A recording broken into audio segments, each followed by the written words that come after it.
یہود بیت المقدس کو اپنا قبلہ کہتے تھے، ہمارا قبلہ ہے، اور اس بات سے مطمئن تھے کہ محمد صلی اللہ علیہ وسلم ہمارے قبلے کی طرف منہ کر کے نماز پڑھتے ہیں۔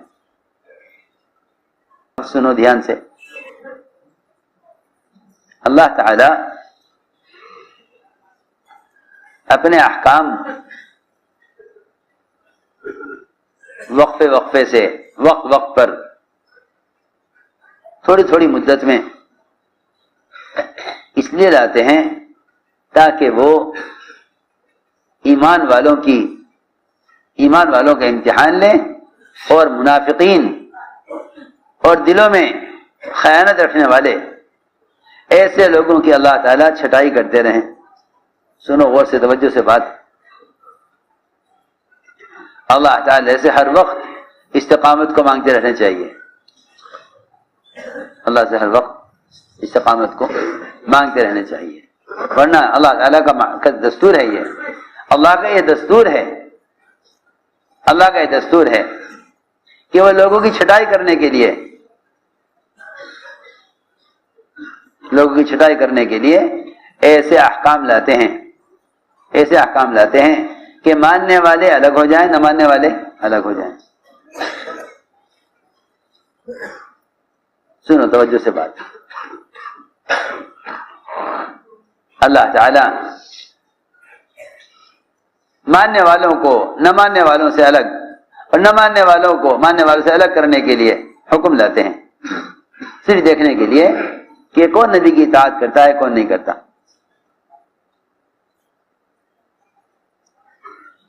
حضور اکرم صلی اللہ علیہ وسلم مدینہ منورہ ہجرت کرنے کے بعد 17 مہینے تک آپ نماز پڑھتے رہے بیت المقدس کی طرف۔ اس کے بعد ہجرت کے بعد مدینہ پہنچنے کے بعد 17 مہینے تک قبلہ بیت المقدس رہا، قبلہ بیت المقدس رہا، قبلہ بیت المقدس رہا 17 مہینے تک۔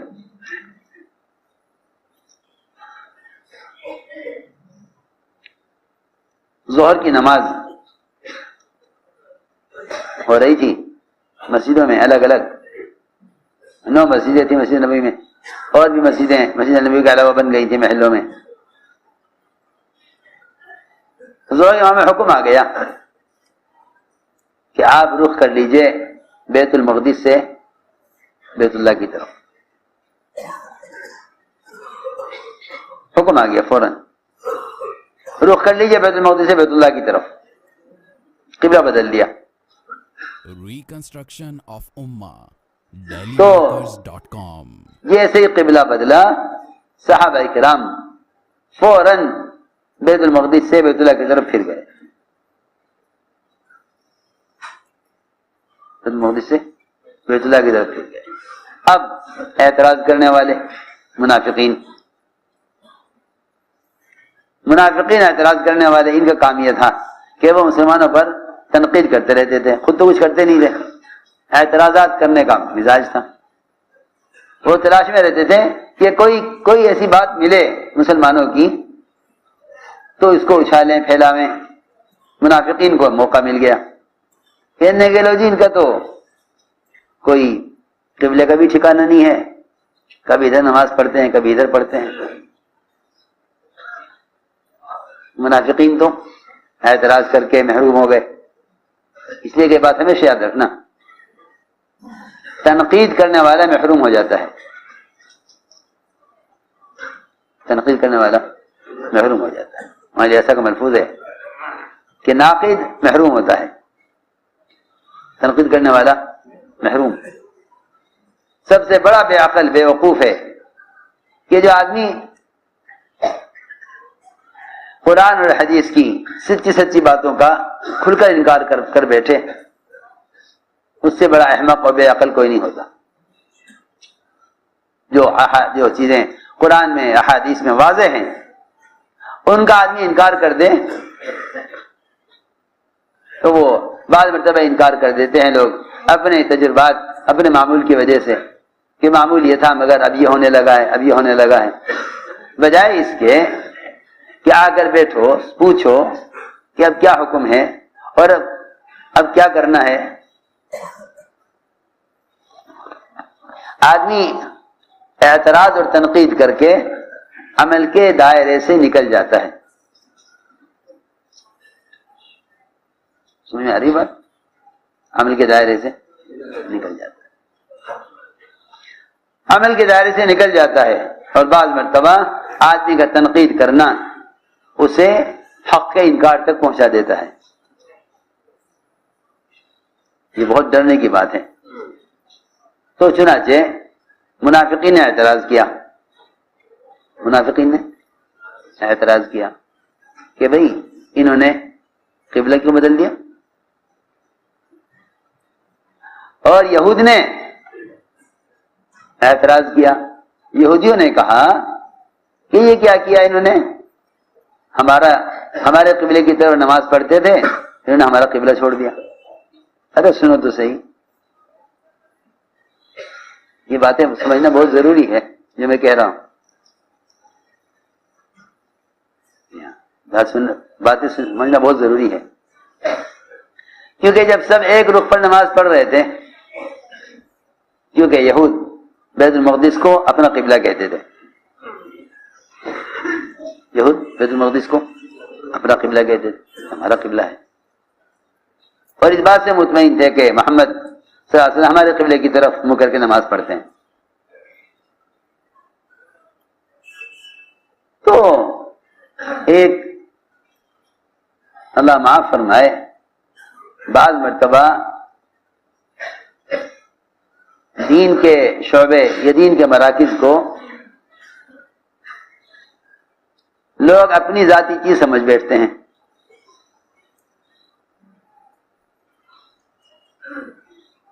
انہیں برداشت نہیں ہوتا کہ بھئی ہماری مسجد ہمارا مرکز، حالانکہ ساری مسجدیں اللہ کی ہیں، ساری مسجدیں اللہ کی ہیں، ساری مسجدیں اللہ کی ہیں.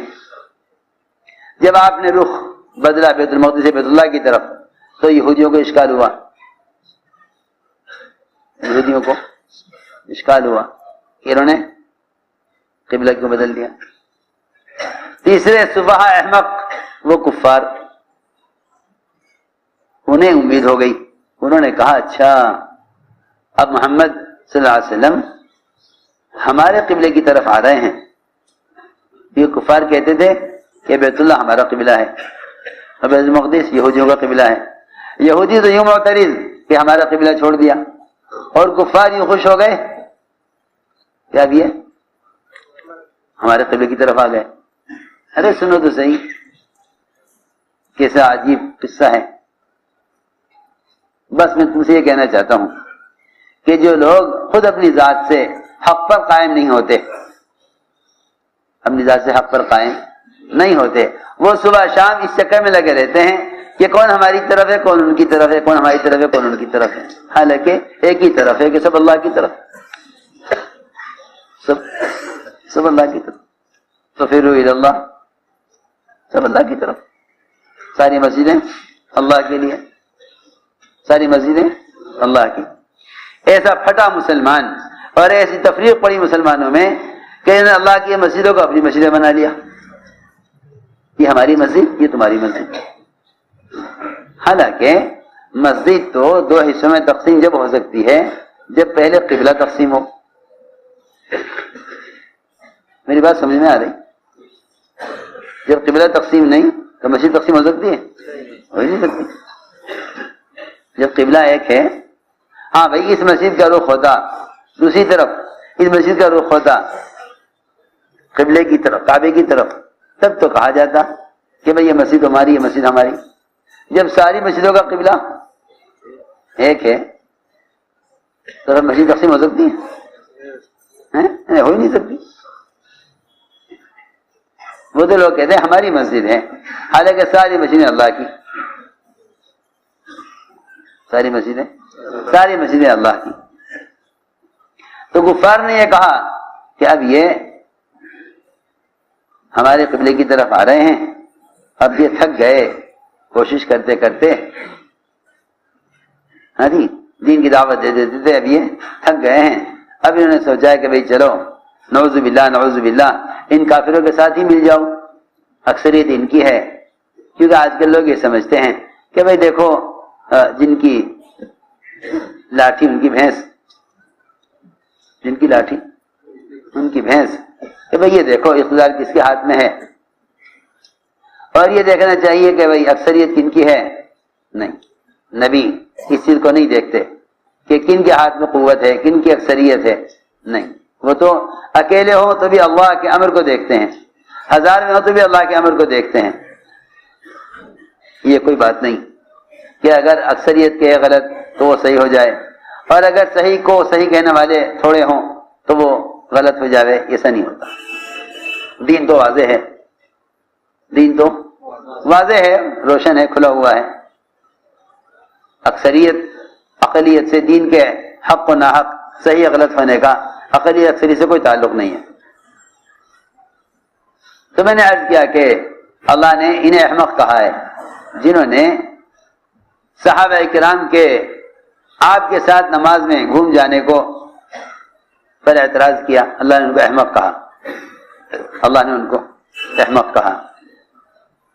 کفار، منافقین اور یہود، یہ 3 قسم کے لوگ مراد ہیں، اس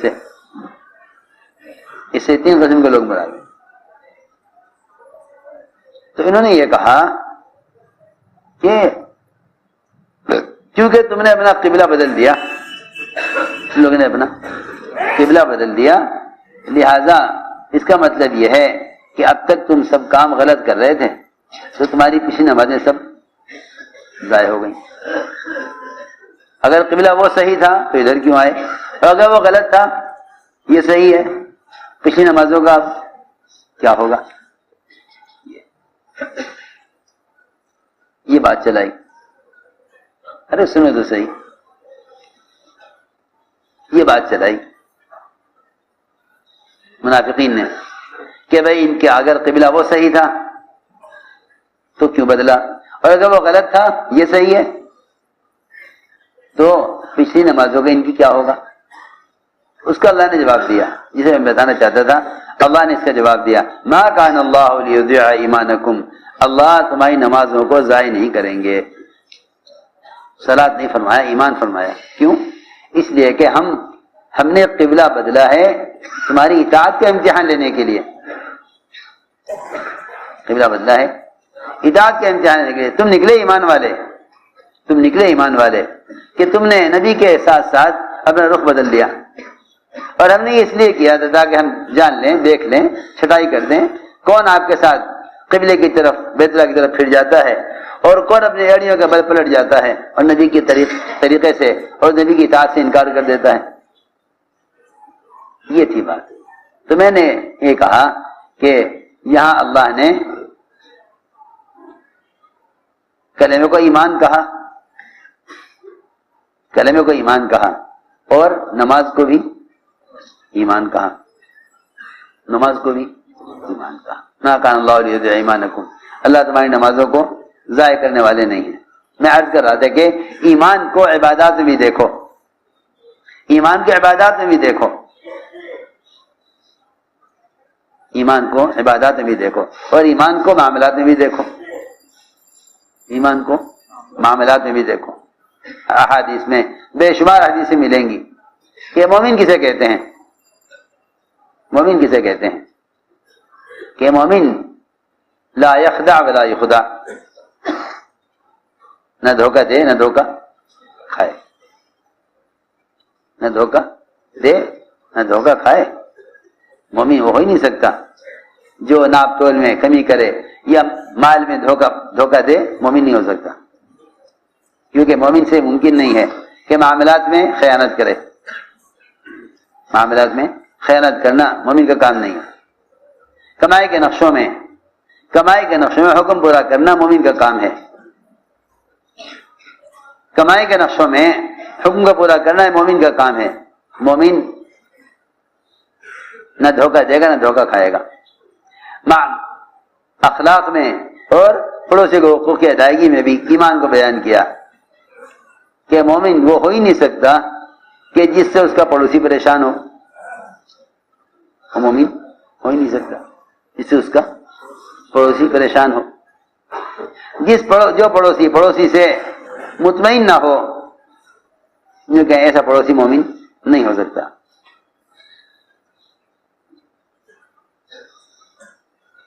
معاشرے میں صاف فرما دیا کہ مومن تو وہی ہو سکتا ہے کہ جس کی ہاتھ اور زبان سے ایمان والے محفوظ رہیں، فرمایا کہ وہی ایمان والا ہے۔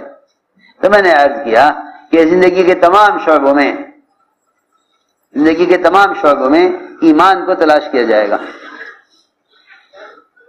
بس میں یہ کہنا چاہتا ہوں کہ ایمان صرف یہ نہیں کہ آدمی کہے ہاں اللہ کرنے والے ہیں، نہیں، ایمان یہ ہے کہ زندگی کے تمام شعبوں میں محمد صلی اللہ علیہ وسلم کے طریقوں کو، محمد صلی اللہ علیہ وسلم کے طریقوں کے پابند ہو کر چلنا، یہ ایمان ہے،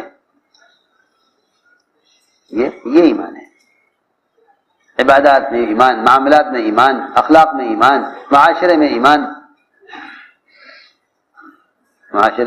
ایمان، ہر شعبے کے اندر ایمان کی علامتیں دیکھنی پڑیں گی، کیونکہ ہر شعبے کے اندر احکام پھیلے ہوئے ہیں، ہر شعبے میں احکام پھیلے ہوئے ہیں۔ ہر شعبے میں دیکھو ایمان کو ہر شعبے میں دیکھو۔ جتنے بھی دین کے شعبے ہیں ان سارے شعبوں کے اندر ایمان کا ہونا شرط ہے، ان سارے شعبوں کے اندر ایمان کا ہونا شرط ہے۔ تو میرے دوستو عزیزو، علم کو بھی ایمان کہا ہے، ہر حکم کو علم پر لاؤ، علم کو بھی ایمان کہا ہے،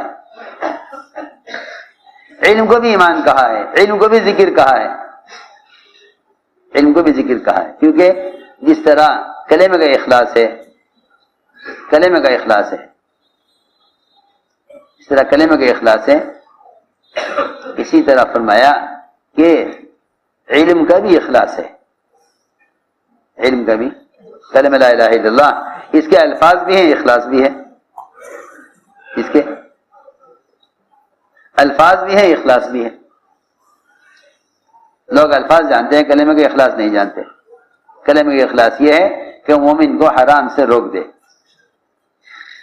نماز کے اخلاص یہ ہے کہ منکر سے